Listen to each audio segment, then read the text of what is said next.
I love video, but if you're a professional or enthusiast or you're doing it on the side, you know that editing takes a really long time, especially if you want to dial it in, get things looking crispy and nice, tell a really good story.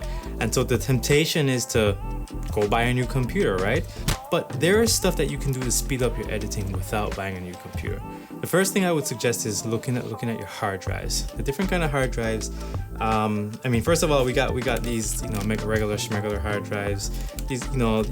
These ones have like 5400 RPM rev speed. They're okay.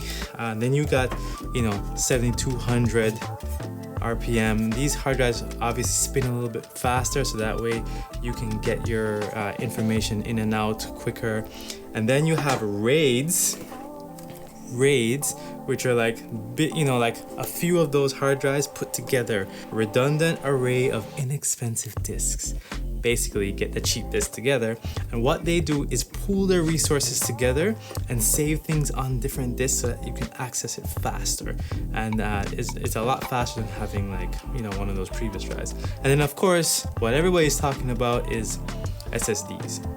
Now, I'm not going to get into the details of the pros and cons of each of these. If you want to see a video like that, maybe comment below and I can talk more about that.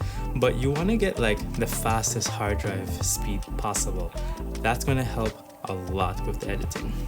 You like that tip? Well, I got 9 more tips to help you level up the speed of your editing. Break.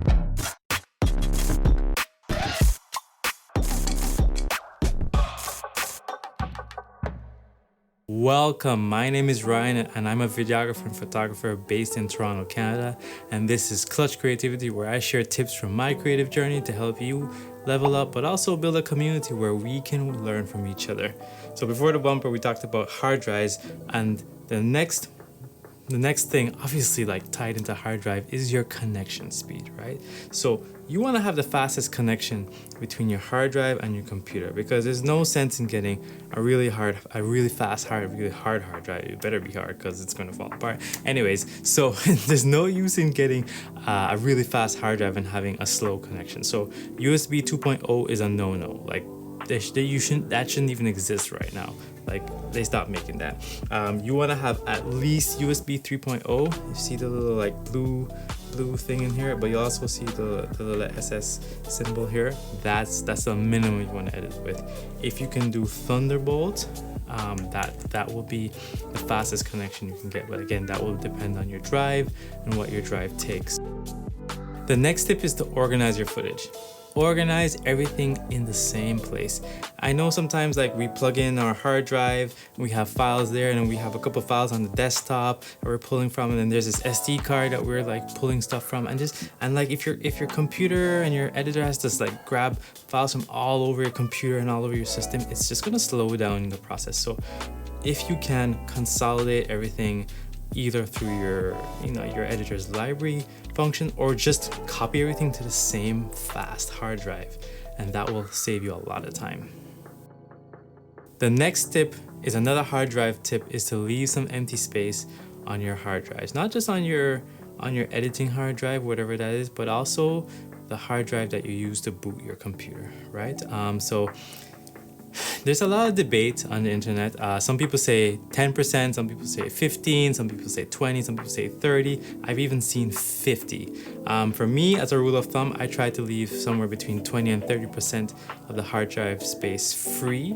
Because if you've gotten to the point where you filled up your hard drive, or you filled up your computer's internals, and you see your editing gets slowed down, that's because it's too much space, and it's harder for your computer to read and write stuff. So yeah, you just want to leave some space. Why? I don't know. Science. I'm not a computer guy. I'm sure you can do more research, but yeah, leave some space in your hard drive. Next tip is have a workflow that you stick to for every video.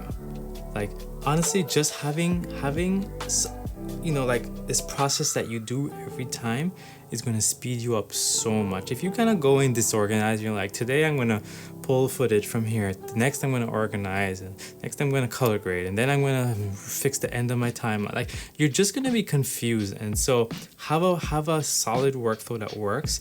Actually, there are things that you can do in your workflow to speed up your workflow. If you're interested in seeing a video about you know, recommendations in the order you do things for editing to make your editing more enjoyable, comment below, and I can probably add that to the list of videos that I work on. Organize your footage before you edit. And I mean, generally, if you're doing bigger projects, you definitely need to organize your footage. Like if you're like, I'm just gonna copy my footage to my editor and I'm just gonna start laying stuff down, then you're like, yeah, you're cutting corners now by, you know, not spending time to edit. Of course you save, but then when you get to the difficult parts of your edit where you need to find something to replace something else, or, you know, you need to, you know, finesse an edit or cut things down or fill a space, now your footage is just sitting there and it's unorganized, and now you're gonna spend all this time scrolling through and trying to find stuff. Whereas if you take the time beforehand to edit your footage, sorry, not edit, don't edit before that, organize your footage and just kind of put it in bins and organize. And again, if you want a video on that, I can do a short video on that. I'm more a Final Cut editor, so I can comment on that side of things. But yeah, organize your footage, and that way when you're looking for stuff, you save time. You know where stuff is. Boom, boom, boom. You don't kill your flow, and you can keep going on a breeze. Tip 7. Complete your timeline before you add your effects.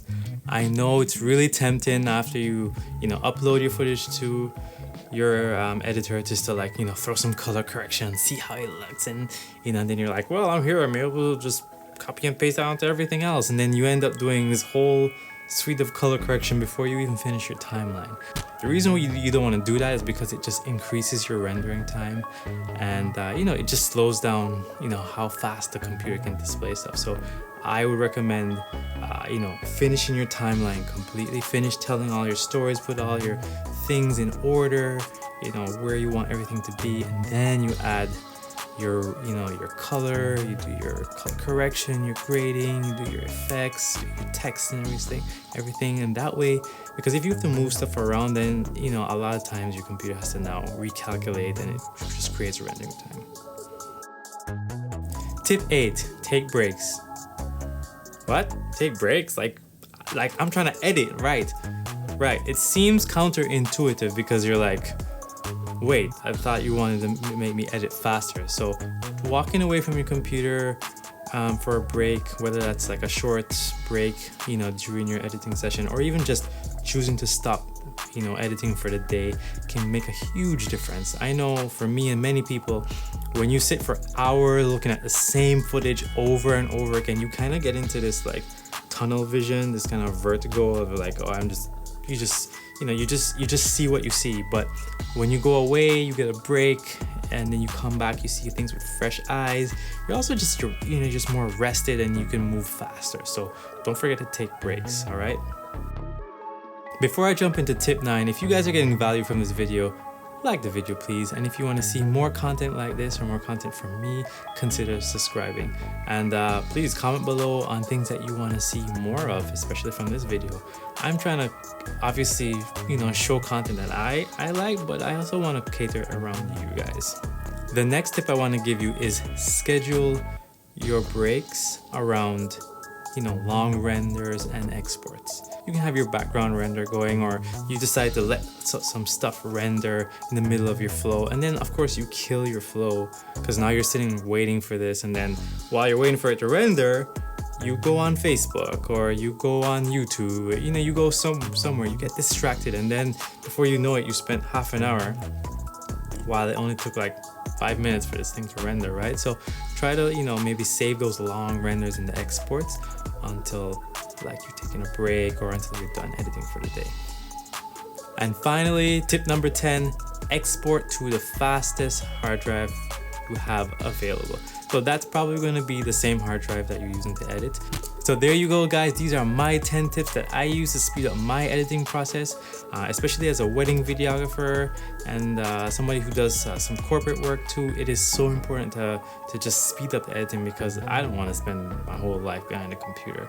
So I'm going to be leaning into these tips especially well now that, you know, like I'm going to be waiting for these next Apple MacBooks and, you know, computers to come out. But let me know what you think. I'll see you next week for Clutch Creativity. Bye.